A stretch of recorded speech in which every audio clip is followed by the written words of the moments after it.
Hi, I'm Catherine Clark. Welcome to Beyond Politics. Newfoundland MP Jack Harris grew up in a family of 8 kids.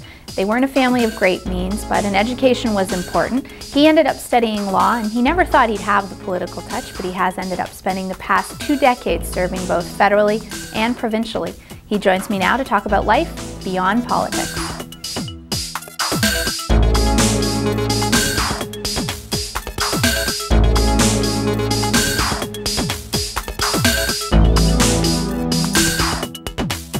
Jack Harris, welcome to Beyond Politics. It's great to have you here. Well, nice to be here. Now, you grew up in a huge family by modern day standards, I mean today's standards. You were one of 8 kids. What was it like growing up? Well, it was pretty busy. One thing I did learn, though, is that my family, my children and my wife, sometimes get infuriated. I can read a book, for example, while chaos is going on around me, so it did help you to focus a bit if you wanted to do something. Does that mean you have selective hearing at home? We were, that could be one way of putting it. I don't always hear things that I should hear, but it's a good way of focusing. But you know, we had a big family. We didn't have much money, but we had a lot of camaraderie, and we're still all very, very close friends, and we are very proud of each other and what they've accomplished in their life, and that's a very good thing. What about your mom and dad?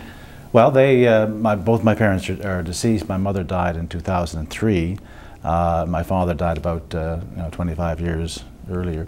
So it, they had a lot of work on their hands, and it wasn't easy for them either.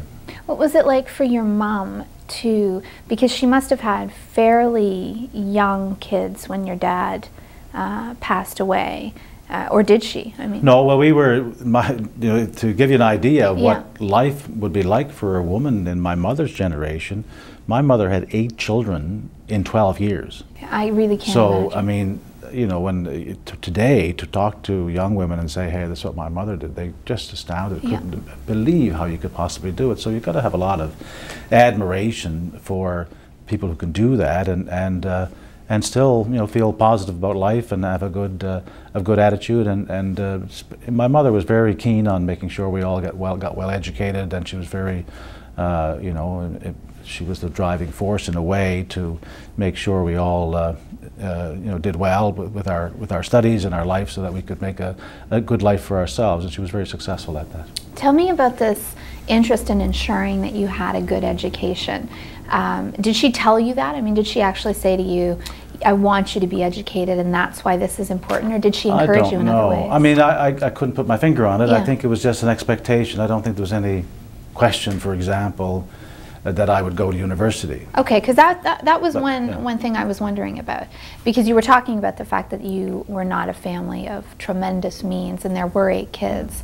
Was there an expectation that you would go to university? Well, there was an expectation that you would reach your potential, that if you had the brains to do something, that you would, the means would be found for you to do it, and you would pursue it. So, well, we were lucky also. I lived in a city that had a university that you could walk to, and we had very good policies towards education, so it was possible to do that without having lots of money. This was Newfoundland in the late 60s with free tuition. We have. We do actually have memories when education was accessible, and kind of when you look around the country and see tuition going to the roof, for example, for professional schools and across the country, you kind of wonder who gets to go to these institutions. And that's something that that bothers me, and reflects back to my own childhood. Sure. Did you ever think as a little kid that you would become a politician?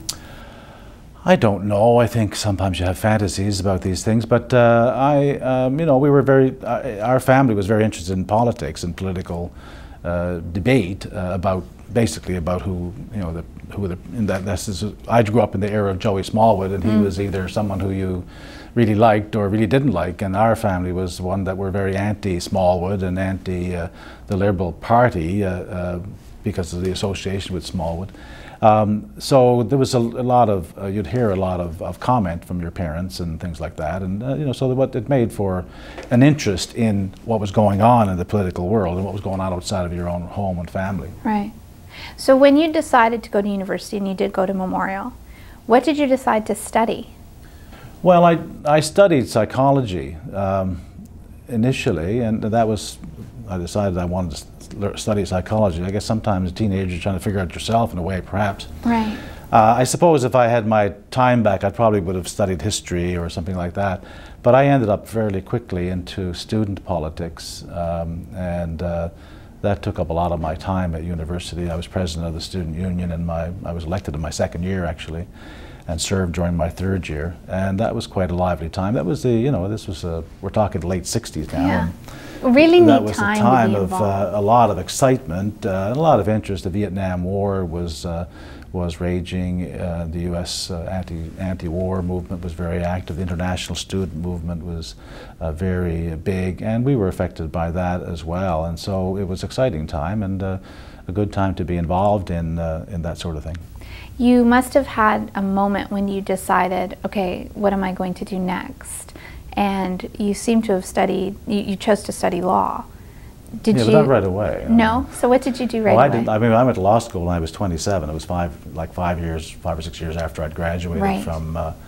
from Memorial. With your valuable degree. Well, I Psychology. had a psychology degree. There's nothing wrong with that. No, I'm kidding. I have an art history degree. And art history is very interesting too. Well, they're interesting, but they don't necessarily get you Yeah, but you look at you. You've got a specific. great job here now with an art True history degree. enough. And they say, by the way, that English degrees are wonderful degrees to have, because you can. People want to hire people who actually can speak the language and write it and understand it. Well, and they're also all that. general degrees. Yeah. They're the types of degrees that can go into anything. Nothing wrong with that. The people who are cynical about that don't really understand, because it leads to a lot of other things. When I finished university, I was kind of, I've done my bit with academics, I got to do something. So Right. I went to Toronto, and I pretended I didn't have a university degree, and I went to work as a laborer, and I went down, worked in the docks, and I Did you? did that for about 6 months Doing or so. what kinds of things? Oh, the old pick and shovel, you know. No kidding. Yeah, and I worked as a laborer for about 6 months, and literally digging ditches. We worked for a company that was laying cable for the Bell Canada, and in various parts of Toronto, sometimes down the Don Valley Expressway, and other times up in Richmond Hill and all the fancy houses. And, Wow. and so it was an interesting experience. Then I came back to Newfoundland, and I worked then at a variety of jobs. I worked for the federal government briefly as in the non-medical use of drugs director, as a project officer. Then I spent a couple of years as a community organizer with a community group, and then I worked for CBC for a couple of years, and then I went to law school. So I kind of, did a few little things, and finally I decided, hey, looks like I'm going to have to make a living somehow. I might as well do something that I like, and I decided I wanted to go to law school, which I did. I went to University of Alberta.